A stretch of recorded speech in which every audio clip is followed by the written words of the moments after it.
Evangelisasi lewat perbuatan adalah tipuan iblis.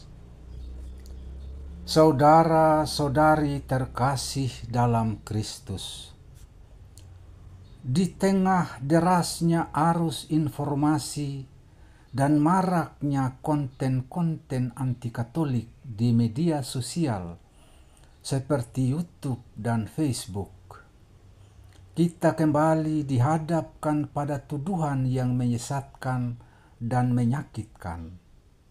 Evangelisasi melalui perbuatan adalah tipuan iblis. Tuduhan ini bukan saja keliru secara teologis, melainkan juga mencederai semangat Injil dan kasih Kristus yang hidup dalam gereja. Tuduhan semacam ini, jika tidak diluruskan, dapat menggoyahkan iman umat dan menumbuhkan keraguan terhadap cara gereja mewartakan Kristus. Hari ini mari kita menyelami kebenaran ajaran Gereja Katolik, meneguhkan panggilan kita sebagai murid-murid Kristus, dan membongkar kesesatan tuduhan tersebut dengan kasih dan terang Injil. Refleksi ini saya bagi menjadi 9 bagian. Bagian pertama, tuduhan yang keliru dan berbahaya. Menganggap bahwa pewartaan melalui perbuatan adalah tipu daya iblis berarti menolak cara hidup Yesus sendiri. Tuduhan ini menyamakan kasih yang diwujudkan dalam tindakan konkret sebagai jebakan. Padahal kasih adalah inti dari Injil. Yesus sendiri bersabda, "Demikianlah hendaknya terangmu bercahaya di depan orang, supaya mereka melihat perbuatanmu yang baik dan memuliakan Bapamu yang di surga." Matius 5 ayat 16. Jika melalui perbuatan baik orang dapat memuliakan Bapa, maka bagaimana mungkin hal itu berasal dari iblis? Tuduhan ini justru membalikkan terang menjadi gelap dan kasih menjadi kutukan. Inilah bentuk kebutaan rohani yang harus kita lawan dengan kebenaran. Bagian kedua, Yesus pewarta yang menyentuh hati lewat tindakan. Yesus mewartakan kerajaan Allah bukan hanya melalui sabda, tetapi juga melalui sentuhan, pelukan, air mata, dan pengampunan. Ia memberi makan yang lapar, menyembuhkan yang sakit, mengampuni yang berdosa, dan menaruh belas kasih pada mereka yang disisihkan. Saat ia membasuh kaki para murid, ia tidak sedang berpidato, melainkan memberi teladan. Teladan itu adalah bentuk pewartaan yang jauh lebih dalam daripada sekadar kata-kata. Apakah itu tipuan iblis? Tentu tidak, itulah wajah Allah yang sejati. Bagian ketiga, kesaksian hidup para kudus dan martir. Sejarah gereja dipenuhi oleh orang-orang kudus yang mewartakan Injil melalui kehidupan mereka yang suci dan penuh kasih.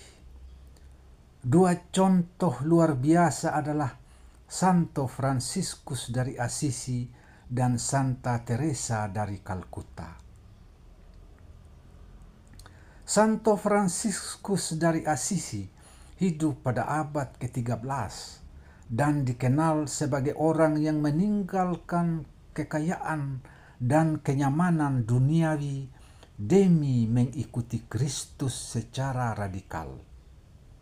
Ia memeluk hidup miskin, bersahabat dengan para penderita kusta, dan mencintai semua ciptaan sebagai saudara dan saudari. Pewartaannya bukan dengan argumentasi teologis yang rumit, tetapi melalui kesederhanaan, sukacita, dan pelayanan tanpa pamrih. Ia berjalan dari desa ke desa, membawa damai, menyembuhkan luka, dan memberi harapan. Bahkan binatang pun merasa damai di dekatnya. Kata-katanya yang terkenal, beritakan Injil setiap saat, jika perlu gunakan kata-kata. Menggambarkan keyakinannya bahwa tindakan kasih adalah bentuk pewartaan yang sejati. Santa Teresa dari Kalkuta, atau yang lebih dikenal sebagai Bunda Teresa, adalah teladan kasih Kristiani di abad ke-20. Ia meninggalkan biara yang nyaman untuk hidup di tengah orang-orang paling miskin di Kolkata, India.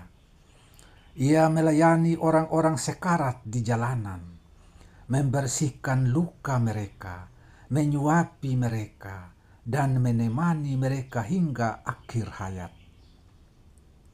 Dalam dirinya, orang-orang melihat wajah Yesus yang menderita.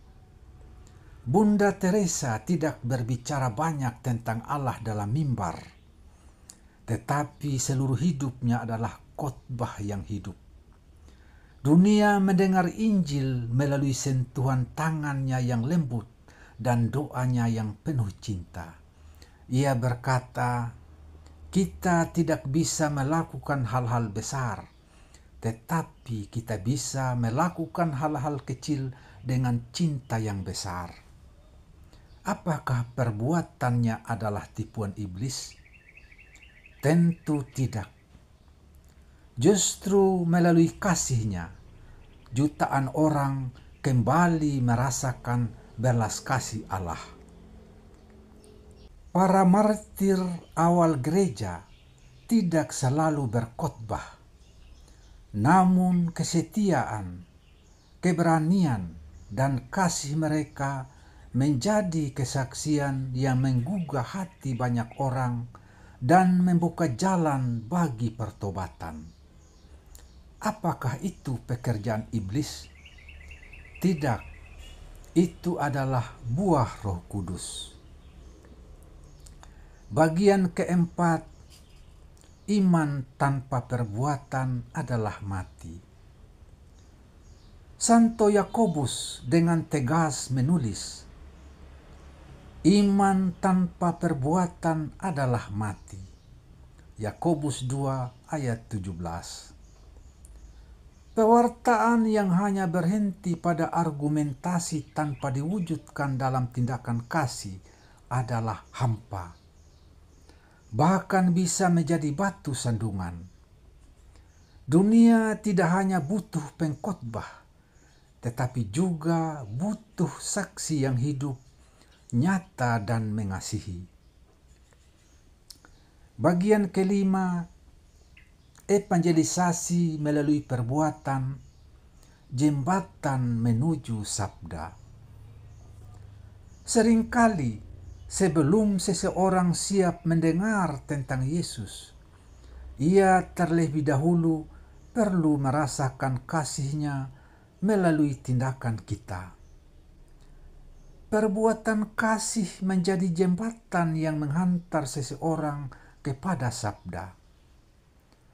Orang miskin, orang sakit, mereka yang terluka dan tersisih mungkin tidak mendengar khotbah kita, tapi mereka bisa merasakan Injil ketika kita hadir, mendampingi, dan mencintai mereka tanpa pamrih. Bagian keenam, ajaran gereja, kasih adalah bentuk pewartaan. Paus Paulus ke-6 dalam Evangelii Nuntiandi nomor 41 mengatakan, manusia masa kini lebih mendengarkan saksi daripada pengajar. Dan jika mereka mendengarkan pengajar, itu karena pengajar itu adalah saksi. Paus Fransiskus dalam Evangelii Gaudium juga menekankan bahwa evangelisasi sejati harus berakar pada kasih, pelayanan, dan kehadiran yang nyata di tengah dunia. Evangelisasi bukan hanya soal berkhotbah, tetapi menjadi tanda kasih Kristus di tengah masyarakat. Bagian ketujuh, siapakah sebenarnya yang meracuni kasih? Iblis tidak akan pernah menginspirasi seseorang untuk mengasihi, mengampuni, dan melayani. Iblis ingin memecah, membenci, dan menciptakan kebencian atas nama kebenaran. Maka, jika ada suara yang menyebut tindakan kasih sebagai tipuan iblis, kita perlu waspada. Mungkin justru suara itulah yang sedang dipakai untuk menyesatkan. Yesus berkata, setiap pohon dikenal dari buahnya. Lukas 6 ayat 44. Buah kasih, pelayanan, dan pengampunan bukan berasal dari iblis. Itu adalah buah Roh Kudus. Galatia 5 ayat 22. Bagian ke-8, evangelisasi di dunia digital. Di tengah dunia digital yang penuh kebisingan, evangelisasi melalui perbuatan menjadi semakin penting. Ketika banyak orang saling menyerang di kolom komentar, kita bisa hadir sebagai pembawa damai. Ketika banyak konten menyebar kebencian, kita bisa membagikan kasih. Evangelisasi digital bukan hanya membagikan ayat, tetapi juga membagikan harapan, doa, kesaksian hidup, dan penghiburan. Dunia maya adalah ladang pewartaan baru, dan kita dipanggil untuk menjadi terang Kristus di sana. Bagian ke-9 penutup. Jadilah Injil yang hidup. Saudara-saudari terkasih, evangelisasi melalui perbuatan bukanlah pengganti pewartaan lisan, tetapi bagian tak terpisahkan darinya. Injil bukan hanya untuk dibicarakan, tetapi untuk dihidupi. Mari kita lawan tuduhan yang menyesatkan itu bukan dengan kemarahan, tetapi dengan kasih yang konsisten. Biarlah terang Kristus yang hidup dalam kita menjadi saksi bahwa pewartaan sejati tidak bisa dipisahkan dari perbuatan kasih. Kita tidak membela gereja dengan debat kosong, tapi dengan hidup yang mencerminkan Injil. Marilah kita akhiri refleksi ini dengan doa. Tuhan Yesus, Engkau mewartakan kasih-Mu bukan hanya dengan kata, tetapi dengan hidup-Mu yang penuh cinta dan pengorbanan. Ajarlah kami untuk menjadi pewarta sejati melalui setiap tindakan kasih dan kesetiaan kami kepadamu. Teguhkanlah iman kami di tengah tuduhan yang menyesatkan. Jadikan kami saksi-Mu yang hidup, terang di tengah dunia, dan pembawa damai dalam dunia yang haus akan kasih. Sebab Engkaulah Tuhan dan Juru Selamat kami, kini dan sepanjang segala masa. Amin.